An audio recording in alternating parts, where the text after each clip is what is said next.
There are some people that just go, yeah, I've tried a few things, or I don't like where some of this is going, therefore I'm out. Like, that would be the mistake. Is the first step is to embrace. Once you've experimented to a point that you've got something that can work, get it embedded into your processes so that it's continuously used without you. One of the risks of using cool technology is that you become even more of a bottleneck in your business.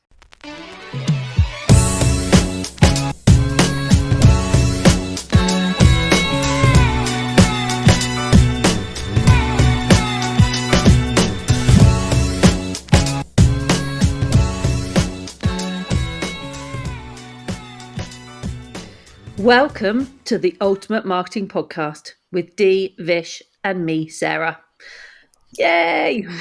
We've got a very Sarah always sounds so professional, doesn't she, when she does the intro? She's like, I feel like I have to behave. It's like a BBC public service announcement. And now, ladies and gentlemen, I love it. Sit carefully and listen. We've got a very special guest today. I'm very excited. I know Vish and we are as well. We've got Alexis Kingsbury with us. So I'll just explain who Alexis is and then we'll give him a big round of applause for being here. So Alexis is an award-winning entrepreneur. He's got 2 software businesses and a consulting practice. And he's served over 600 organizations around the world, working with well-known brands like Sony, 3M, Fitness First, and Pepsi. He is very passionate about helping business leaders create freedom to spend time on what matters to them most. And really exciting, he's massively into the world of AI, which is what we're going to be talking about today. He's written a book called The Business Leader's Guide to AI and ChatGPT. And he's spoken at many events about AI, business and marketing and the ways to leverage it. So through his work, Alexis has saved thousands of hours of time for himself and other business owners and leaders, enable them to work more effectively and grow their business. In his own business, he's actually been able to remove himself from the day-to-day operations, all something we all aspire to be able to do. And he's been able to, as a result of that, go on road trips. He's just recently done a 6-week road trip around Europe. And his business has still grown and operated without him being there. So I want to hear a bit about how he's done that. So Alexis, welcome. So excited to have you here. Can I just jump in with a question? Yeah. Don't jump in with a question. First of all, I just want to say, like, Alexis is here. He's on our podcast. Honestly, like, I managed to, like, catch him at a point. I think it was probably close to midnight. I don't know if he drinks, but hopefully he was under the influence of something. He does after talking to you. Go, I want you on our podcast. But look at him. He's here. He's been on a road trip. This man, you've got something to learn if you're listening and watching this podcast. You have got something to learn. Now, Vish, I'll take it. Now you can go. Now you can ask. I'm so psyched to have you here, Alexis. Like when Dee was introducing you, when we were putting the formats together for the shows, I was like, oh my god, this is my show. So the question off the bat is, can we use AI to replace Dee and Sarah? Straight to the point. Can I just say, he actually wanted to say replace Dee. He only brought Sarah in because I don't want to be just 100% mean to you, right? That's cool. That's a really important. But tell us a little bit about yourself. Tell us about you. Please. Sorry about that. How you got into AI? That's what I want to know. How you got into that? I love that. Well, I mean, I too was looking to replace Dee and Sarah, and so So my background. I mean, Sarah, you've done a fantastic job of with my intro. Like, I guess at my heart, I'm a bit of a geek. Like, I always have been. I've always been keen on learning and curious, and was I've always been passionate about entrepreneurship and just building stuff. And so, in many ways, my entire career has been about kind of doing that, just like trying stuff and building things and wearing lots or arguably too many hats and just trying a bit of everything. And so I think that's put me in a good position to be able to speak knowledgeably about overwhelm and being able to free up your time and so on, and also delegation, because there are areas that I was appalling at. Like, it's really funny now. A lot of people who come to know me through my presentations or whatever, they will assume, because of the nature of the businesses that I have and the work that I do on AI and processes and all this kind of stuff, that I'm a very organized, detail-orientated person who's very meticulous and methodical and focused and really good at delegation and all these sorts of things. These are all things that I've had to develop and build over many years because they were my weakest areas. Like, my natural dispensation is towards just going and trying things and building, like starting to build stuff and work out whether it works later, and do stuff myself and get my hands dirty, and then try and work out whether I can scale that and pass that to anyone else. And in the past, really struggled. So I think that's a useful context for people to understand that when I share the stuff that we're going to be talking about, it's not because I've, was born with this incredible insight and understanding automatically. There are a set of skills that I've learned and processes that we've essentially created to be able to do it, which I think hopefully is reassuring, because it means that anyone can do that too. Like, even if you haven't got the people skills or the experience of delegating and managing people, those are things that I've had to learn from absolute zero or even a minus position. And so I can totally help with that. So I guess I just want to provide that context before we sort of dive in, because I think often that's a misconception around me. Yeah. Well, I think that the whole world of AI, like you said, it is. I mean, AI itself is a very meticulous process, isn't it? So, how did you first start? What brought the intrigue into AI, and how did you first kind of start looking into it? Yeah, it's really interesting. So it's funny, actually, when you said AI is like a meticulous process, it actually made me just think how, in many ways, the ways that machines learn, like machine learning for AI purposes, is so similar to what I just described as like my approach to entrepreneurship. Because to some extent, it's an incredible pattern of trial and error. You throw loads of data at AI and inputs, and then go, there you go, you make sense of it. And it repeats over and over and over, failing the vast majority of the time. And then the few times that it works, it then tries to repeat more of that. And that, it's funny, it's like, that's quite a good analogy for my entire career. I guess why is AI like, I've always been a geek, I've always been a techie person. Like, back when I was at school, I was building websites and getting income from banner advertising, etc. Back when school was trying to get me to sit down and learn how to use Microsoft Word in an IT lesson, which was incredibly boring for me, when I was like, can I not just carry on writing HTML like I was a few minutes ago, like as for fun during my break? And so, because I've always been a kind of tech geek, I think that means that when AI has always kind of come around as an area that I'm interested in. And I say come around because there've been, like, right now everyone's talking about AI, particularly because of ChatGPT being launched like back in November last year. But actually AI as a concept and as a set of technologies have been around much, much longer. And I remember back on my old Time PC, like most people, even my son asked me what a PC was the other day. Like, it makes me feel very old. But I remember being a basically child on my Time PC going, I don't want to type, I want to do just dictation. And I remember spending hours and hours and hours training my computer so it would understand my voice, so it could write dictation. And it was still terrible. and completely not able to be used. But even back then, and we're talking now, I don't know, 25 years ago plus. Way before my time.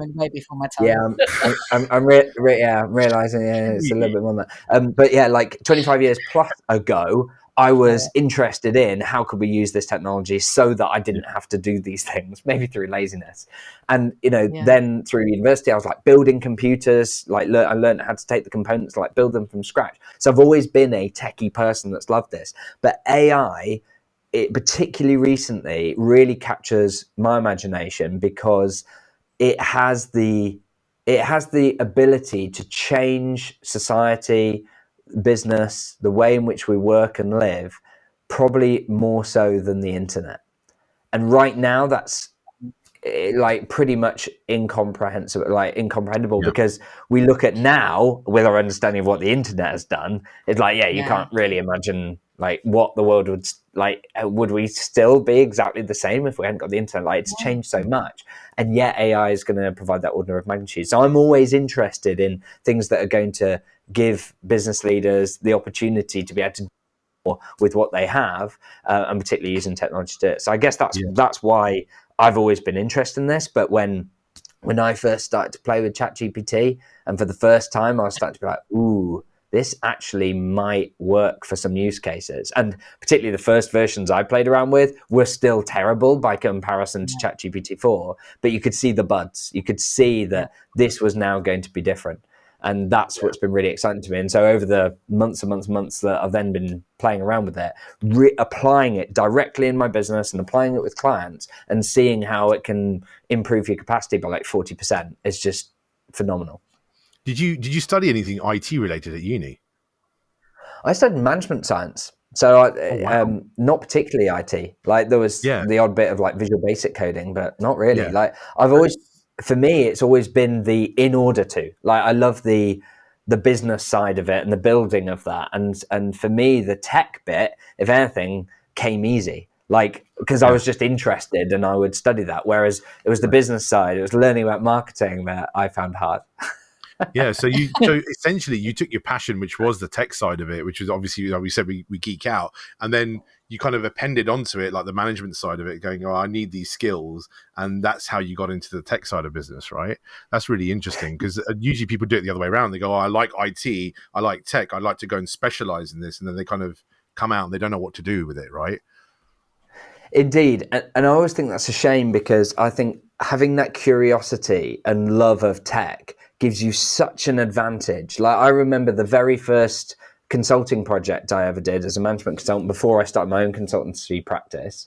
I remember going in and being terrified. Like I knew that they were charging me out at like, I don't know, it's probably £900 a day. And I was thinking, how am I going to do that? Like I'm only fresh out of university. Like, and if I don't add £900 of value today, I've got to do 1,800 tomorrow. Like I remember like literally thinking that on the train to Milton Keynes to work with this client. And they basically said, right, you need to sit down, watch this lady like doing her job, which was particularly around some finance processes and so on, document it and turn it into basically a process map. You've learned a bit how to do that. And that's what you've got to do. That's what you're doing today. And at some point later in the project, we're going to then improve these processes. And I remember sitting down with her and watching. And after a few, like part of my job was to ask questions, so I make sure I understand it. And I remember going, "Hang on, why are you like typing in those formula like in there?" And she's like, "Well, it's because I need to calculate these figures because we have this data." And I'm like, no. I mean, why aren't you just copying it down? Yeah. And she said, well, because if I copy it down, then like I need the references to change because it's different. I was like, yeah. But with copy cells, it'll change the formula based on that. And I literally like showed her and she's like, oh. And literally like that was like 3.5 hours a day for her that suddenly didn't need to do. And that essentially is just having interest and knowledge of tech. Now we look at that as ridiculous, like anyone that works in finance that doesn't know how to do copy cells. But bear in mind, nearly 20 years ago, that was a set of skills that wasn't that common, and Excel hadn't been taught at school and all these such things, whereas now it is. And so I think having that knowledge, and now AI is a great example of that. Like people who are going into jobs, people who are starting businesses and so on. If you have that curiosity, that love of tech, and particularly around like AI, it gives you such an advantage beyond the people that go, oh yeah, no, I don't like that kind of stuff. It's just incredible. It's crazy, right? Absolutely. And like, it's funny you should say that, because obviously that's those skills weren't around like 20, 25 years, 15 years ago, whatever it was. We're not old, we're just experienced. The next wave of skill sets, like obviously school has advanced a lot. There's loads of advancements in STEM teaching and whatever. But do you think the next iteration of student would need to learn stuff like prompt engineering, like to understand how to incorporate AI into what they're doing? Because that's obviously the next the next iteration of it, isn't it? You're going to need to learn how to harness the technology we then will have openly at our disposal. Sorry, I'm probably geeking out, man. Well, I was going to say, like, just for the sake of our viewers as well and our listeners, I think Vish, just kind of maybe frame what prompt engineering is. Well, I've already framed it in a previous episode. Well, I have to go back and tell you what episode it is. However, what prompt engineering is how to leverage the bot or the piece of technology that you're using, so you basically put the outputs are more efficient and the way it processes information is more efficient. Is that correct? Yeah. Please correct me if I'm wrong, Alexis. Absolutely spot on. And I think what I'm about to say might be unpopular in certain circles, but I see prompt engineering as being a little bit of a red herring, because the prompt engineering, exactly as you say, the idea is you get more out of AI, and that is a good thing and exactly right. But taking back to, we talked about what I studied at university. When I studied management science, I remember being specifically taught as a proper part of a module and tested on it, my ability to do Google searches, right?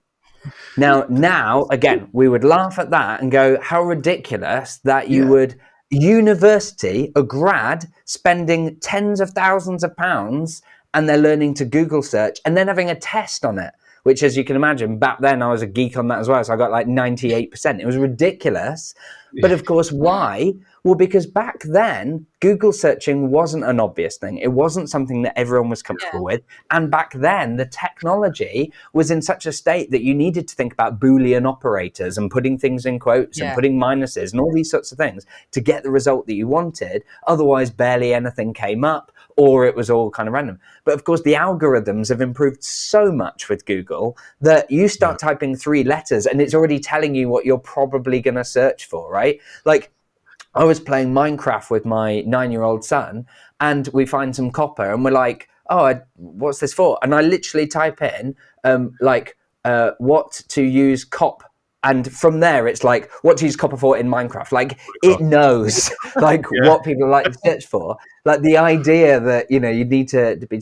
And I think the same goes for prompt engineering. I think right now, you've got people going on ChatGPT and other tools and Midjourney and whatever and typing stuff in and going, oh, it's not very good, is it? This doesn't do it. But of course, you do need to give it good briefing. But the problem with calling it prompt engineering is it creates this whole science around it that feels quite difficult to opaque and difficult to penetrate. Whereas the way I look at it is briefing, right? It is just briefing. And the same goes for briefing your employees. And the same goes for briefing marketing agencies. Like, you guys are like absolute experts in your field when it comes to marketing. The worst thing that you could possibly get from a client would be a really weak brief, right? If they just said, I kind of, like working with Danita saying like, I need to be out there more on LinkedIn. You're like, okay, to what end? On what personal brand? Like what? Like all that information. And the same goes for AI. Like, if you say to AI, write me a blog, like, it's going to talk about something completely random and it's going to be rubbish. Yeah. Like, whereas if you were briefing someone, a person, to write you a blog and that you wrote all that and then went, actually, I wonder whether AI can do it. You take that same brief that you were going to give a human, put it into ChatGPT, and it will do a significantly better job. And so I think the problem is that when we call it prompt engineering, it makes it feel this thing that's a difficult thing to learn and completely out of our wheelhouses and knowledge area, whereas ultimately it's briefing. And I think, again, a bit like Google searching, it's going to be something that becomes easier or a known skill or just built into the tool so that you don't have to have that. So, for example, for us at Air Manual, we provide a software platform for documenting processes and onboarding, and so that teams have all the guidance they need. One of the things that we're currently doing is embedding AI into our tool so it can help you write your processes. Now, the problem is that what's going to be the quality of those? Like, if you say, write me a process for sending out an email, a cold outreach marketing thing, it's like, is that going to be a very good process? If you say in Instagram, does that help? Does it give you the right steps? And so that comes down to what we're building into the tool, into the prompt, to make sure that you get a good result or as best you can. And so I think that's what you're going to see as the years go on, is going to be much more that the tools that we know and love are building that prompt engineering into the tool itself, so that you can get some great results. And for everyone else, for the using tools like ChatGPT, you just learn, you know what, it's about garbage in, garbage out. Like, the more that you can brief it, the more information you give, the more context. The same as if you were briefing a junior employee, then the better results that you get. And I think that's what we forget, don't we? That a lot of these things are things that we are normally doing, but it's just a massive evolvement of it. And I think, like you said, I remember when, we used to talk about, CRMs, or even, I worked in recruitment for 17 years, and, the database, what you put in, then if you were to search it, you'd get the best results out, but it needed that input. It needed good input to obviously get great output as well. And that's kind of the nature of everything that we do. So when it comes to, like, especially with AI in marketing, like, we talk a lot about how, and there's a lot of this out there at the moment about how, oh my God, is it going to replace people? Is it going to, replace jobs? Is it going to replace content creators? And I think, this is where I think that whole element of, when something new comes along, it's best to reject it first before you realize how powerful it can be if you embrace it. So what do you see, how can AI be a massive support to the marketing world? Yeah. So what I'd say is that the temptation is to approach it from the position that when we talk about geeking out on it, right? And so for entertainment purposes, there is value in us just being like, oh, I've watched, literally personally, I've watched hundreds of hours now on, it may even gone to 4 digits, like of video and contents and examples and so on, and uses of tools in AI. That's actually not the best way of approaching it if you're a business leader looking to get value. It's a way in which a geek like me can be thoroughly entertained, but it's not the best approach. And that's because I'm learning a load of stuff and then trying to work out how to apply it to the business, which is actually a very slow process. The better approach is to flip that on its head and to say, actually, what are the biggest problems that we have right now in our business, in our process, in our relationship with our customers, in our product and delivery with our customers? Where are the biggest friction points or bottlenecks?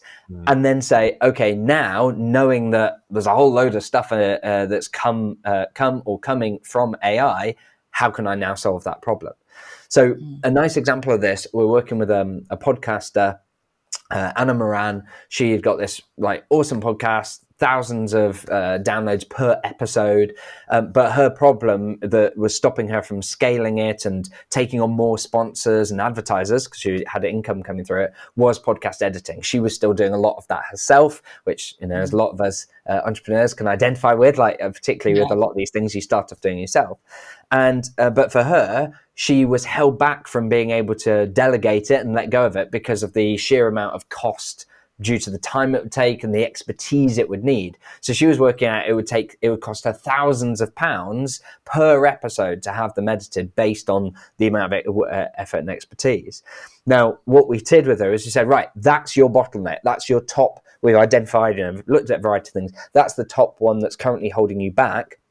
As a result, what can we do? So we documented the whole process of editing as she was doing it currently as a simple checklist. First thing that already did was meant that she didn't need an expensive podcast editor to do it, because now it was a series of steps that a VA could follow. So suddenly you've already reduced the cost by 10x just by doing that.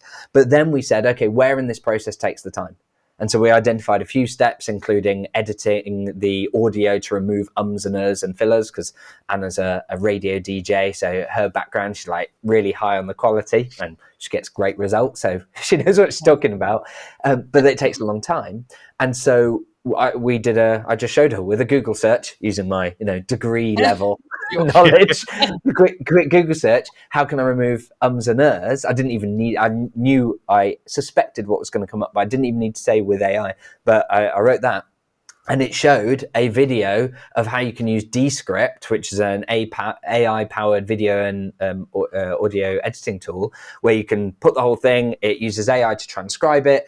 You can then edit the whole document as if it's a Word document. Plus, you can click remove filler words, and it gives you a selection of types, and it will remove them all for you automatically, and boom, boom, boom, boom, boom. And like that in itself reduced the whole time that she would have spent editing by more than half. And so suddenly you've got something that would have cost thousands, and now it becomes costing like maybe £100 or £150 to get an episode edited. And it completely removed it as a bottleneck in her business. And it's when you approach it that way round, that's when you get real leverage from AI. That's where you don't end up in a situation like I was interviewed by Nick James on his podcast. We were talking about how, he, and it's easy for all of us too, lose an afternoon researching AI, come out the other end and then go, I'm not sure that's changed anything about what I'm doing in my business, right? And so it feels like not a good investment in time when you come at it that way around. So that's how I'd say that it can be applied. And what I'd love to dive into is, from your perspectives, like, where are the most common bottlenecks? Where are the friction points that people have when it comes to their marketing? Because that is where we can essentially explore where AI is going to have the biggest leverage. Yeah. For me, I think it's like a lot around writing the content. So that's where I see AI playing a big part. So whether it's you're writing the content for your social media posts, or whether it's you're writing your content for a landing page or an email, whatever it is you may be writing content for, I can see AI having a massive impact there, because it just will save so much time. I still believe it needs a human element, because I still think at the moment you need to go in and tweak it and make it sound like your voice, etc. But it gives you the structure and the foundation to work from, and it's so much easier to work from something that's already been created than try and create something from scratch. And Alexis, I was thinking about you, because you were saying like one of your things is about saving people time. That's one of your specialisms. So I can see AI being a massive support for us in marketing in terms of leveraging our time and saving us hours and hours of writing. I completely agree with that, Sarah. And in fact, I was talking to the owner of a marketing agency, who's a client of ours, and he was saying how they basically are putting out, they're able to produce the content they were doing before, but in like 40% less time. So as a result, what was taking their bloggers 5 days now takes them 3.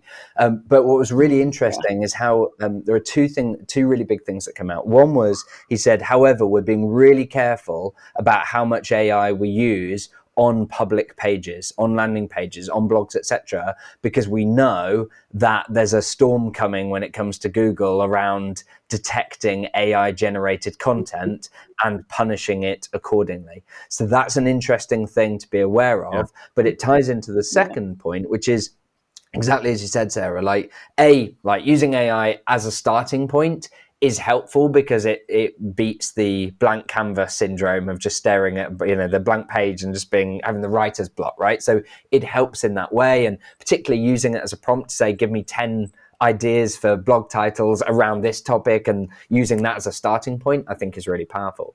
But the key, a little bit like we're talking about prompt engineering, like if you were briefing a copywriter to do blogs for you, you wouldn't just go, can you just write me some blogs around, say, saving time? That wouldn't result in great quality content that's in your style, that's achieving the results that you want. Instead, you'd want to say, here's my target audience, like really specifically, right down to the demographic. Here are the key pain points that I like to solve. Here's the ways in which my key frameworks and solutions for how we tend to solve it, and the key messages that we tend to want to share. Here's the tone of the voice that we use in our messaging. And by the way, if you're not sure of the tone of voice that you use in your messaging, take some of your best messaging, put it into ChatGPT and say, describe the tone of voice in a few bullet points, and it'll tell you, and you'll be like, and then you can select and go, I didn't mean to be like overly formal, so perhaps I don't want that in there, or oh good, it says witty, that's nice.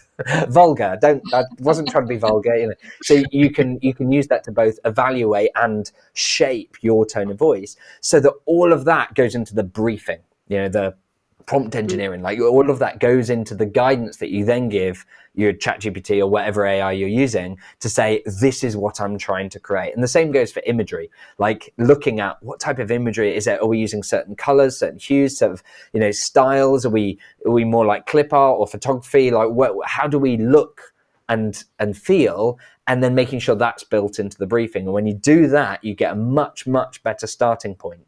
And the only way that I found to do that effectively, and particularly then to delegate it to team members, is to create that as a process, as a checklist of, build this bit, come up with the title, come up with these key points. Now add this to our tone of voice statement, add this to this prompt, put that into ChatGPT. Now get this, now review it to look for what bits you like, what you don't, provide it feedback. Here's some ideas on how you can provide, and when you do that, that means that I've been able to delegate stuff that previously I'd have said, oh, yes, no, this must be me. Only I can possibly come up with, the right thing. And of course, that's not true. As soon as you start leveraging AI in this way, you can delegate to junior employees who ultimately give you a draft that you then review, right? Like for all of you, like you in your lines of work, you never just go, oh, and it's done. That'll be perfect at the end. Doesn't need a review. So with and it's really interesting that you're saying, chucking stuff into the AI, whatever version of whatever platform you're using. So over a period of time, is there an element of training the bot, as it were? Does it build up a bank of information and it goes, okay, Vish's tone of voice is this. Vish usually puts out these kind of posts and et cetera. Therefore, he's now asking for this in this style, et cetera. Therefore, this is what he's looking for. Is that how the technology works or will work? And how close to that automation are we? I think going forward, you're going to see loads more of that, and you're going to see it in a few different places. So one is that I think we're all going to learn how to do a better job of just making sure that we're prompting, that we're briefing these tools to give us the output that we want. Secondly, existing tools. So for example, if you're using a CRM tool like HubSpot, for example, that now has a tool that will help you write an email for you, and you can give it, and it's got some drop downs and things like, oh, I want a cold outreach email. I'm writing it to this person. These are the benefits that I want to highlight, and what I want, the connection or the referral or whatever I want to mention. And then it'll give you like 5 options for style, and that you can create a combination, formal, professional, friendly, witty, and so on. You can literally tick those and create it. Now, what it creates currently, in my view, and in that particular scenario, it's okay. It's probably better than what most people are sending out, but is not best practice. But I think that's a good example of where that's kind of that briefing is built into the tool in a very simplistic way of selecting these checkboxes. I think over time we're going to see that change. We're going to see much more tools where it uses, like Google, for example, would find it very easy to use all of your previous sent emails to identify this is how you like to write emails. And to some extent, we already see that, right? As you start to write an email, it'll try and help you complete some of the lines, and it's using some training based on your previous emails. It's not just their cookie cutter standard. So I think we're going to see loads more of that. The other thing that's really interesting, but at the moment requires a big jump up in technological knowledge and curiosity, is where you can essentially build your own AI apps, where you can say, okay, I'm going to create my own AI app built on top of ChatGPT or another engine, and I'm going to give it additional training data, like all of the blogs I've ever written. And I'm going to, along with data on how engaged the people were with them, so to give it weighting. And I'm going to say, right, now help me write more like that. And so you can imagine that's a whole other level where you've trained it on a lot more content. We're not talking about just an individual ChatGPT prompt message where we're saying, hey, here's my last post, make it a bit similar to this. We're saying this is properly learned based on your emails and all these sorts of things, and data of how well it's received to help you then do that. And that's kind of next level, and we're going to start seeing that in future. But it's at the moment, that's too big of a leap in terms of what people have to be able to do. So the good thing is that And people should rest assured that their jobs are not in any danger. They're not going to be replaced by a robot anytime soon. But certainly the skill sets that they're going to require to do their jobs more efficiently will require them to change and just update themselves, right? 100%. Like the thing that I often hear is people are not going to be replaced by robots or replaced by AI. They're going to be replaced by people using AI. And that's I think that's the thing is it must have been incredibly distressing for the people of the Stone Age when you had all these, bronze spear wielding cavemen, and they're like, that looks quite a bit. You can throw that quite a bit further than I can. Like, and of course, it's like, well, bronze is a terrible technology. I'm very happy with our stone. Like the issue, you're not going to be made extinct by bronze. You're going to be made extinct by someone else carrying the bronze spear. And so that's the challenge for us, right? Is that whilst we don't need to be scared of AI directly, immediately, and I'm very careful in my choice of words there. Yes. Because in terms of risk to our jobs, it's skills. It's in the same way as there have been so many jobs that are basically being replaced by developers, right? Software developers, because there are so many things now that you don't need people to do as much, or it's not valued as highly because there's software on top that kind of sits on top of these, like, for example, travel agents, right? So that's already been happening, and AI is going to accelerate that in a few places. And so the key is to get to grips with it and start using it, and not just you, but your teams, like within your organization, making sure that they're getting to grips with it and using it as part of the processes. Yeah. And I think that's been happening for decades, though, hasn't it? Like you have to upskill. Millennia. That's just part and parcel of your own development, and so therefore, just like you said, if you hadn't upskilled, your job would have been replaced anyway, even without AI. Exactly right, and that's the thing. You got to always be developing your skills. What are your thoughts on like the whole thing where you create your AI avatar? So we basically will end up with an avatar that looks like us and has exactly our voice, but it's not actually us speaking.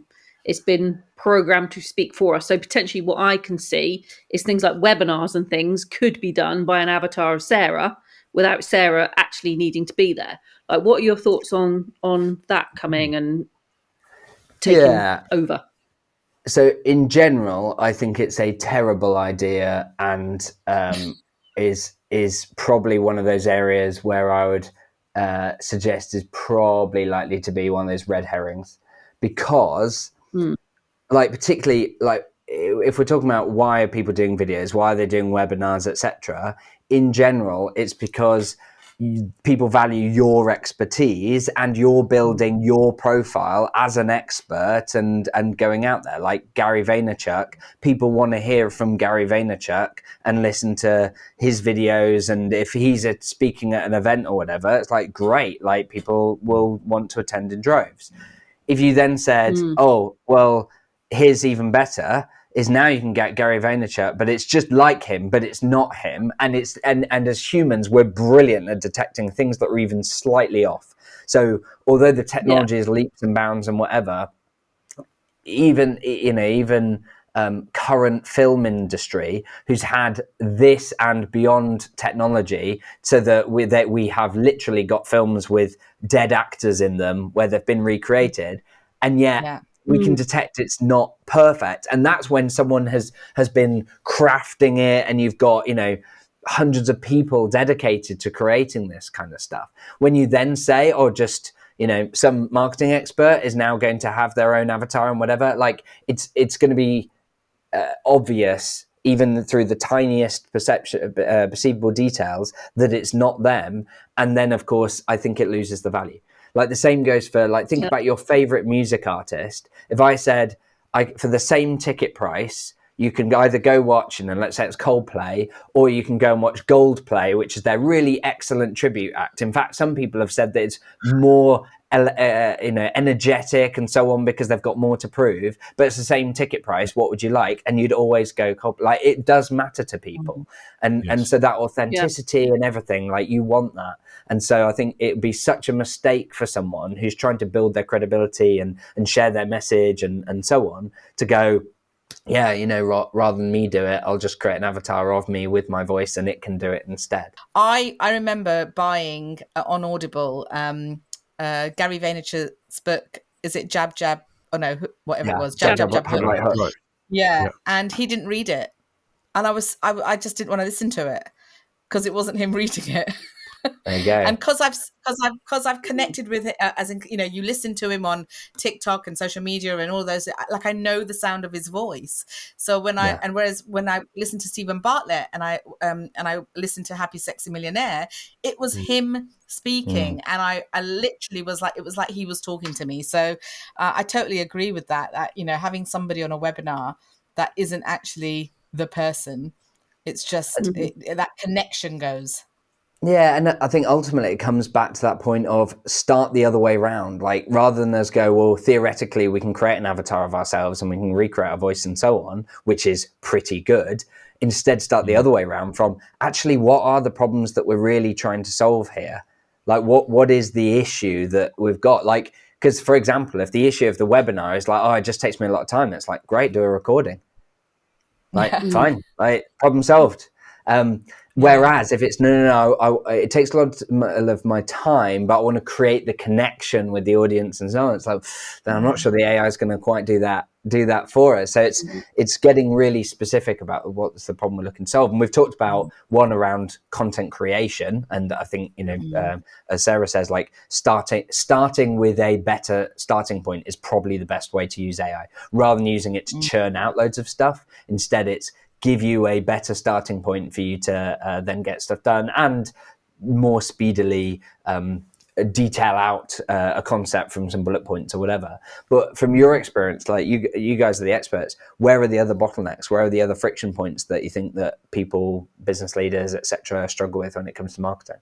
The bottlenecks are in the manually orientated tasks. Like you said, you touched on earlier on, video editing, big bottleneck.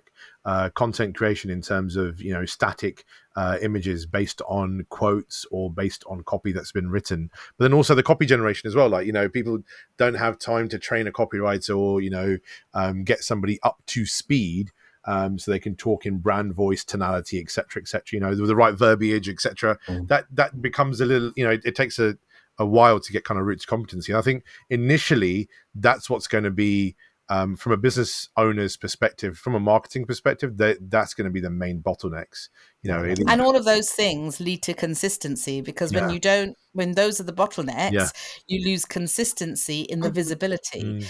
And I think like now more than any time, how visible you are as a business owner, entrepreneur is so important because of all of these things, because of connection.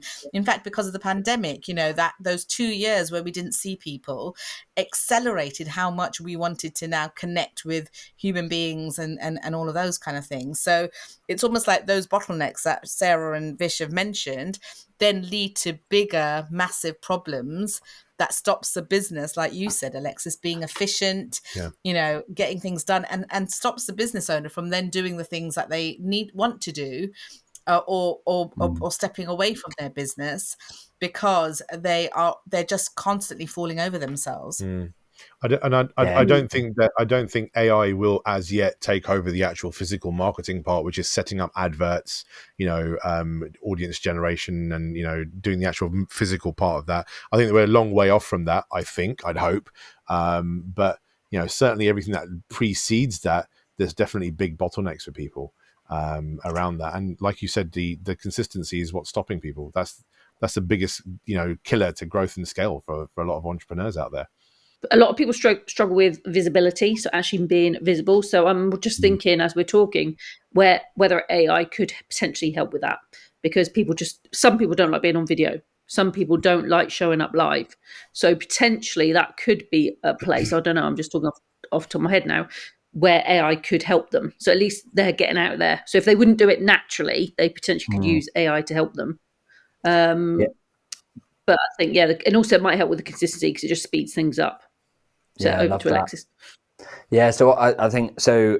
On all of those things, I think definitely AI can support in a variety of ones. So Vish was mentioning like the time taken on like video editing and all these sorts of things. We've talked about a few ways, and I mentioned like tools like Descript that can definitely speed that up and make it possible for junior members of staff to do things that previously had to be an expensive video editor and would take a long time. Instead, you can quite quickly take. For example, when I do on my podcast on De-Stress Your Business, like I'll record in Riverside like we are now, and then and often we don't have to do much editing, but if it needs some changes, like it goes straight into Descript and I can edit it like a Word document, and I don't have to fire up Final Cut Pro and spend a load of time like messing around with that. I can get that done. And so I'd say that's an area definitely. I think to the point Vish made, and I think Dee touched on as well, which is around audience definition and the putting up the ads and so on.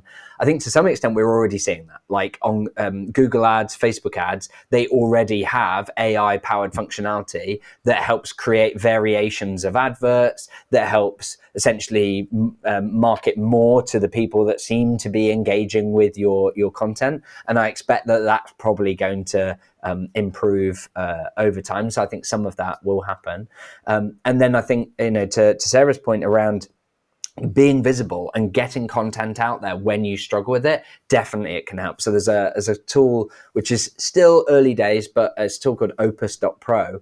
And that's a tool which allows you to basically give it a YouTube link of like your, let's say, 30-minute presentation or this podcast, for example, and then it will create, so it will use AI to transcribe it. You can give it the key messages that you want to pull out, and then it will pull the segments that were relevant, and it will create a series of, let's say, 30-second videos, you can choose and whatever, and it will crop to and zoom into that particular person that was speaking. It will put captions on for that piece of content. It'll highlight it. It'll put emojis on the captions and so on, do all the editing. So you've got this 30-second clip, which normally, like creating 10 of those would have cost quite a bit of money, or you have to spend a load of time doing it. Instead, you can just create that.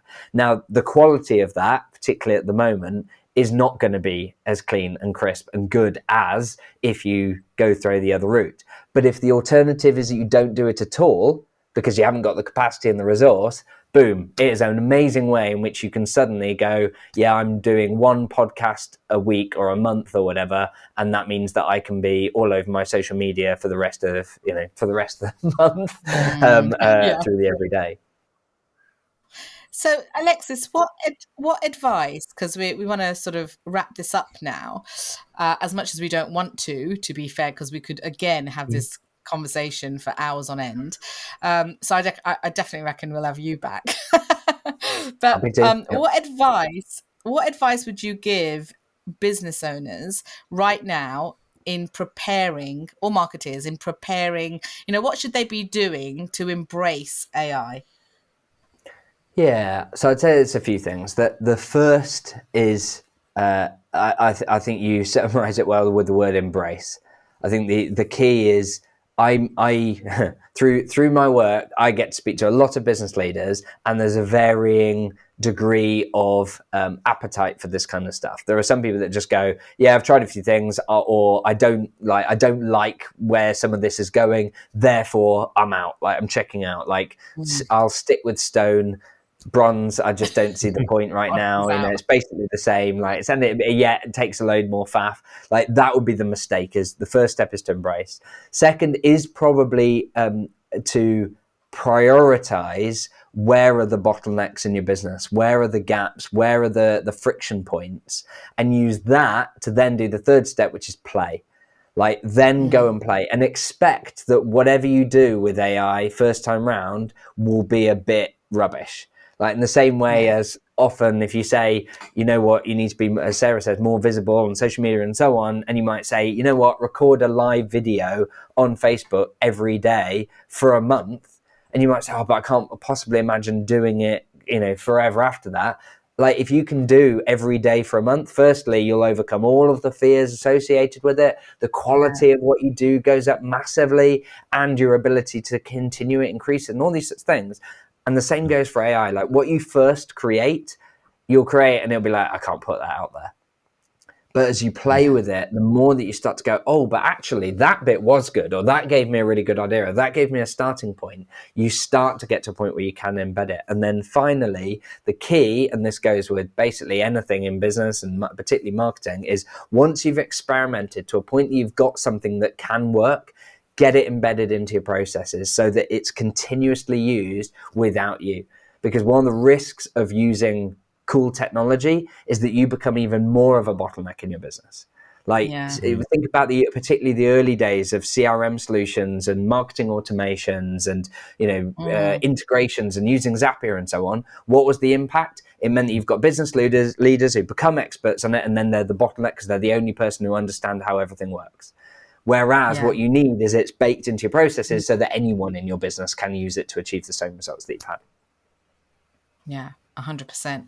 Oh my gosh, there is just so much to unravel, isn't there? For our viewers and our listeners, I'd love you to tell people what you specifically do, because with airmanual.co as well, you have got this amazing, like you said, software platform to help business owners save hours and hours in the business. First of all, do you want to tell everybody a little bit about what you do and how they can get in touch with you? Yeah, sure. So we built Air Manual based on an experience that we had with our own other businesses, where we found it hard to give our teams the guidance that they need, the onboarding and the training so that they can deliver value, the processes that they can follow so they can get stuff done consistently well. Because frankly, I'm a control freak, and it would really frustrate me when people didn't do things quite as I wanted. And so we essentially created Air Manual so that we can make all that easy, that you could create interactive checklists that junior employees can follow in your business to achieve the same results. So that's what Air Manual has all been about. And as a result, we typically save business leaders hundreds of hours. Like we often talk about freeing up 15 hours a week after working with us, like 3 to 5 hours in the outset. We help people reduce key person dependency, get new team members up to speed 80% faster, and also make it so that you reduce mistakes and improve performance because you're repeating what works and avoiding making silly mistakes, which in marketing can be really painful when you send out an email blast to everyone on your list by accident rather than their segment, and everything says hi first name rather than their actual name, and all this stuff. All those experiences that we've all had in terrible marketing things, which you can design out by giving better guidance. So that's why we created Air Manual. If people are interested in finding out more, they can go to airmanual.link/discover. Has got a brilliant guide that covers all of the sort of our approach to doing this. What does Air Manual look like to achieve these sorts of things? And people can also arrange a call with our team if they'd like a demo. The other thing that I should highlight is the guide that I wrote is available on AI and ChatGPT. Is available for free if people go to airmanual.link/AI/ebook. They can get it as an online version. And that's really cool because it's got like guidance on and gets you to really think about the risks and opportunities for your business. But also in there is a training checklist that you can use with your team to get them thinking about how AI could actually support your business. So not just go off and lose an afternoon to playing around with it, but try a few tools, and it's got some prompts and some exercises to actually get them to reflect on how it can be used in your business, which of course then you can review with them to work out what's going to be the biggest impact. Yeah, amazing. And I've actually got that guide. I got that the last time you spoke on stage. I believe you gave it out then. So I do have a copy of that guide. So listen, we will put those links into the show notes of this episode. So go and check that out. Make sure you give us a subscribe and a follow. Go down to our YouTube channel. Make sure you give us a subscribe there. But for now, please join me and thank the amazing Alexis Kingsbury. Thank you very much. Yay! Thank you very much. It's been awesome. Really enjoyed it. Yeah. Awesome. So that's it from myself, from Sarah, and from Vish. But please join us again for another episode of the Ultimate Marketing Podcast. We'll speak to you soon.